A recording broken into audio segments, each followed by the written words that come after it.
Vadodara police દ્વારા ધરપકડ કરવામાં આવેલા તમામ આરોપીઓ લાંબા સમયથી શહેરમાં પોતાનું વર્ચસ્વ ઊભી કરવા માંગતી પાનીગેટની ચોઈ ગેંગના સાગરીકો છે.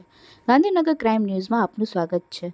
ત્યારે વડોદરા પોલીસે વધુ એક ગેંગને ડામવા માટે ઘુસટી ટોક શસ્ત્ર ઉગામ્યું છે અને આરોપીઓની મિલકતો સહિતની ગતિવિધિની તપાસ શરૂ કરી છે.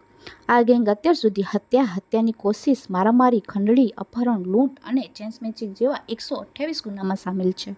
તાજેતરમાં જ પાનીગેટ પોલીસ સ્ટેશન ખાતે મારામારીનો ગુનો નોંધાયો હતો, જેમાં આ ગેંગના કેટલાક શખ્સો સામેલ હોવાનું સામે આવ્યું હતું અને દિવસે ને દિવસે શહેરમાં આ ચોઈ ગેંગનો ત્રાસ વધી રહ્યો હોવાનું પોલીસ અધિકારીઓના ધ્યાને આવ્યું હતું.